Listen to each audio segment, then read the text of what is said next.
welcome to my craft room. I'm Nina with Walla Stamping, and that little sneeze you heard was my dog Sugar. It never fails. When I get ready to start videoing, she's either going to grab a squeaky toy and start playing with it, or she's going to do something. So while she's in here with me today, you may hear her playing with a toy or something, but just never mind her. Anyway, back to the video. I wanted to share some new product with you today.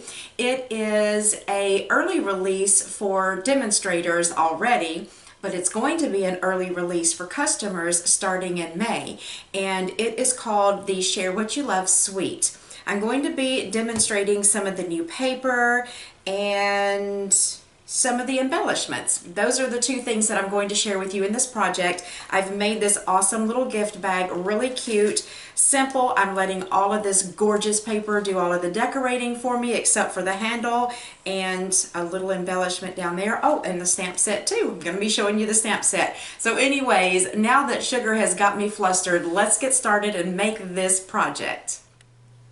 Here's a little bit closer look at this project. Isn't it cute? It's a great size little bag.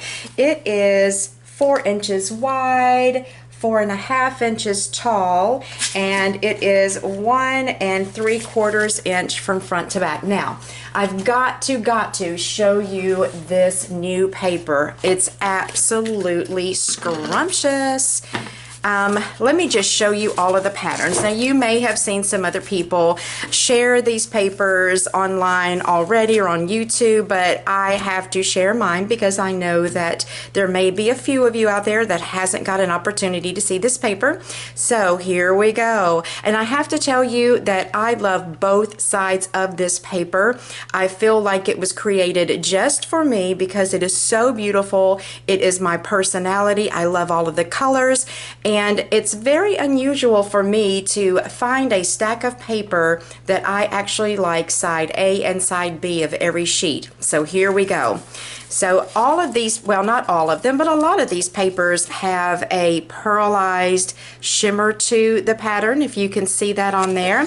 So there is the one side of that paper, and then here's the other side. Love the polka dots and all of the little colors that are on there. So pretty. Then we have this stripe. What my favorite thing is about this stripe is that the lines are not perfectly straight like they were drawn with a ruler. It looks more like someone just hand drew them and then watercolored in between them. So cool. And then let me flip this around. This is the other side of this paper. So you see what I mean already? Both sides of the paper is pretty. We have this one. Love it. It's got pearlized colors on it. I think I've got my paper stack turned upside down. Then here is the opposite side.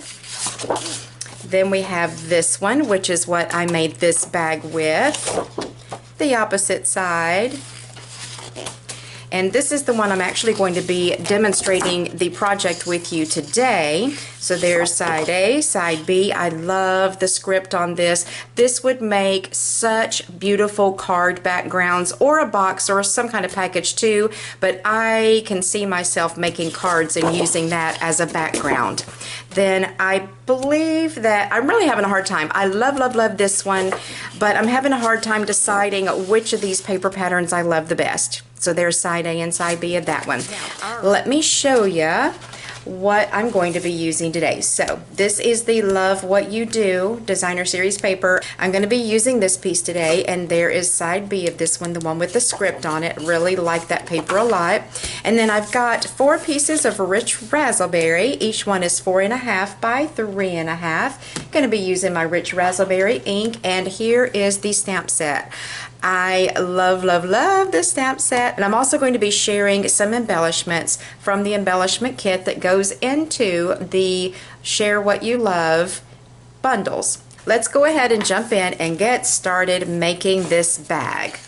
Let's start out by getting all of the scoring done. So first of all, I'm going to score at 1/2 inch, 4.5, 6 1/4, and then 10 1/4.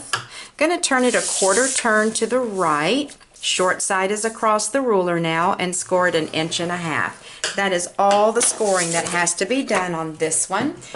go ahead and get all the score lines folded and burnished. Now we'll do our trimming. So I know that you're not going to be able to see the score lines on this paper, and I apologize, but I'm going to cut straight up each of these vertical score lines, and I'm going to stop at the horizontal score line. So cut straight up each one of those. Then over here, this little bitty tab you see we don't need, I'm going to cut that at an angle, and then at an angle right up here, this is going to be the tab that will hold our box together. I'm going to go ahead and get that one burnished because I did not do it when I should have. Now we're going to take some of our layering ovals, and what I've got here is the largest and the third from the largest plain ovals. I'm going to grab some washi tape, and I'm going to tape these together. So what I'm going to do, I've got this side of the framelits closer together than this side, if you can see that, hopefully. Now I'm just going to put a piece of washi tape on there to hold that together, and I'm going to go ahead and put a piece on this side as well.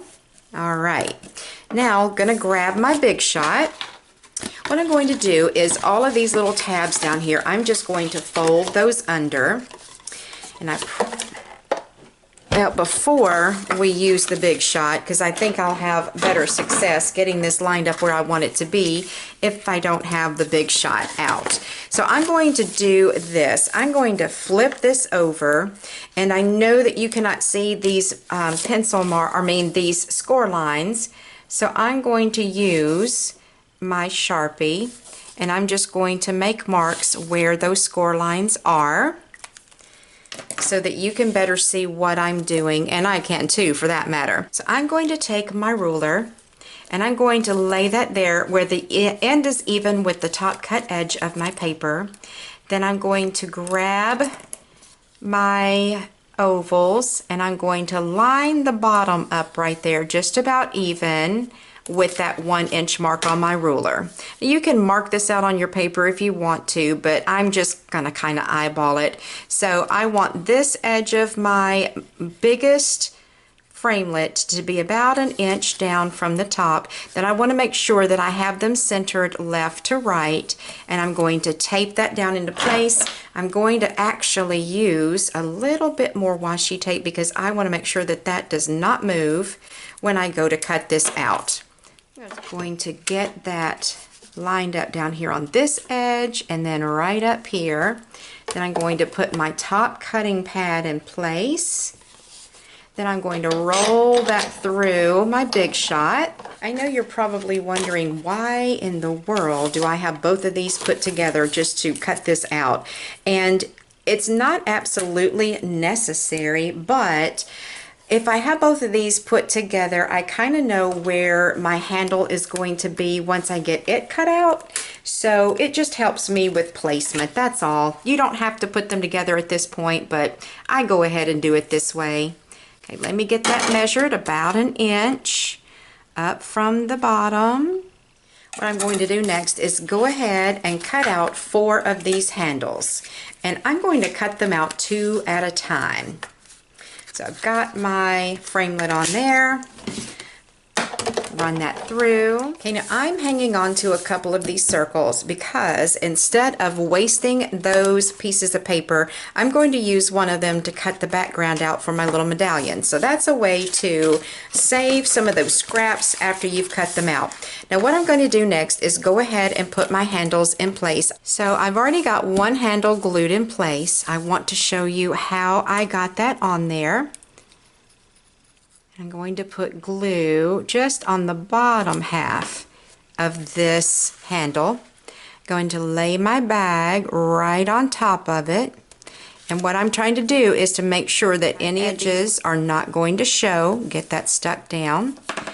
Go ahead and add glue to the rest of my handle. Come around and add some right down here, so that I can put my second one in place. Then I'm just going to lay that down right on top of the first one, and glue it into place. So that is so simple. And you see you've got a really nice finished look on this side as well as on the inside. Never mind that I wrote those lines in there. I'll just use this gift bag for one of my children. Well, not the boys, my daughter. She won't give a hoot about the fact that it has some marks on the inside. All right, I'm going to fold this tab in. I'm just going to be using my fast fuse. I'm going to run a strip right there. Oops, my fast fuse is just about empty.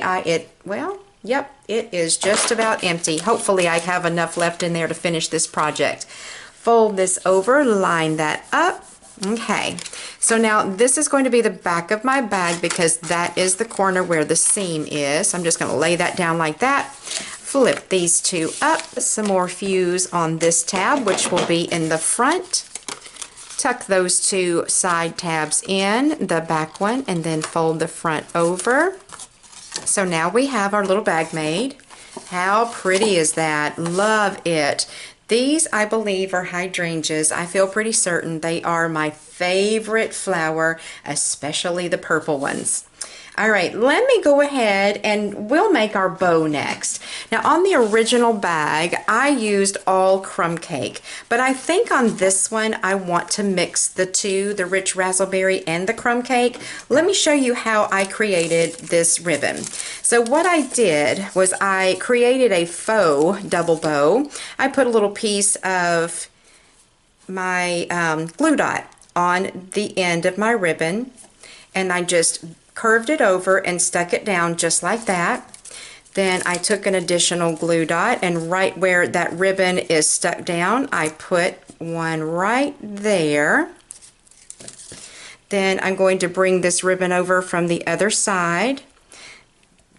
Stick that down right there on top of that glue dot. Now, on the original one, I went back and forth a second time.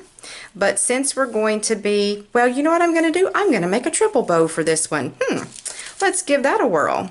So again, glue dot in the center. Let me pull some more off of there. Bring this over a little bit smaller this time. And I am rushing through this and not getting my bow as straight as I should. Stick that down. Another glue dot. Right there's one. Come over one last time and stick that down, and then I'll just cut that off. Now move this one out of the way, and we'll use this beautiful velvet ribbon. I just wish y'all could feel this. It just feels so good. All right, put a glue dot on the top on the velvety side. Stick that right there where all of those ribbons come together and meet. This is going to take quite a few glue dots, but it is so worth it. It makes making this triple bow easy peasy. Stick my ribbon down in the center again. I'm going to have to snip this off right here, because if I did it the way I did the first time, then the underneath side of this ribbon would show, and that is not what I want to have happen. So snip that off right there. Then put one last glue dot right there. Make the other side of the bow right here just a little bit smaller than the previous one. Get that stuck down. There we go. Then trim this one off, and this bow is not straight. My goodness. So I'm going to go ahead and use my crumb cake. I'm just going to snip off a piece here. I cut off a piece that's about 10 or 11 inches long. I'm going to wrap that around just like this. Flip it over so that it's upside down, and I'm going to tie my knot on the back side of this ribbon. Alright, so we have our triple bow made. I'm just going to use one more glue dot and stick that right here in the center of the handle.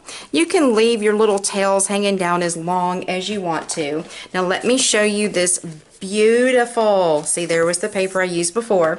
This is the embellishment kit, and what comes in here is some baker's twine, and I think this is a linen thread. I haven't read all the details, but it's Whisper White.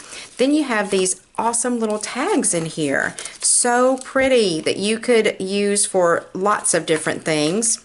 And inside this little pouch right here, we have some embellishments, one of which I'm going to use.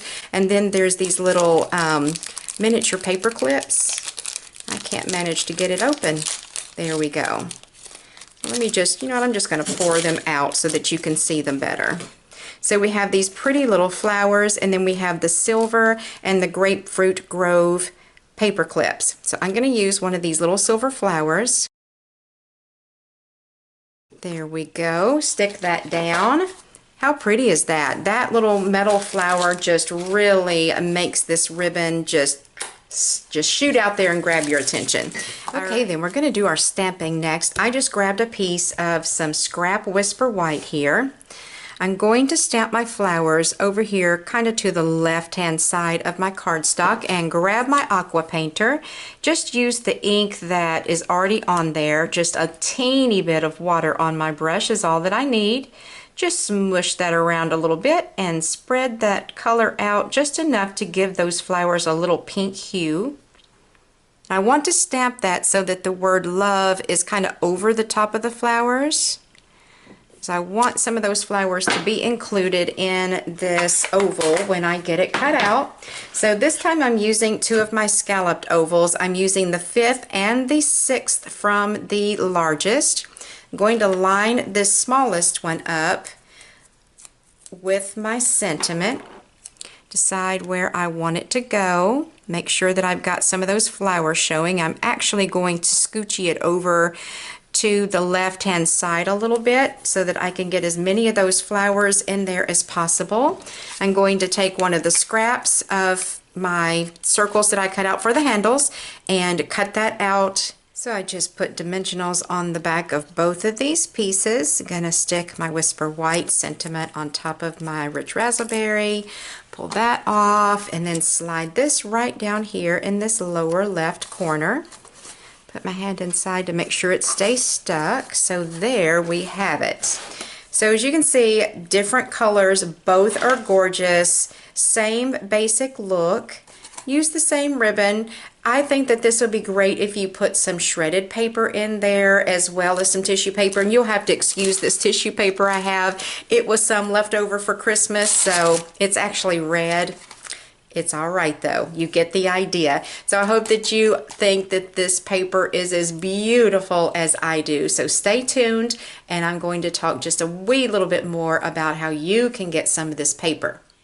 I hope you enjoyed today's project. It's really a cute one. It's an easy one to make, and it's really fast, and the paper is to die for. Like I was saying at the beginning of this video when I was showing you the paper, whoever designed it is my hero, because they crawled right inside my mind and created this paper just for me. At least that's what I think.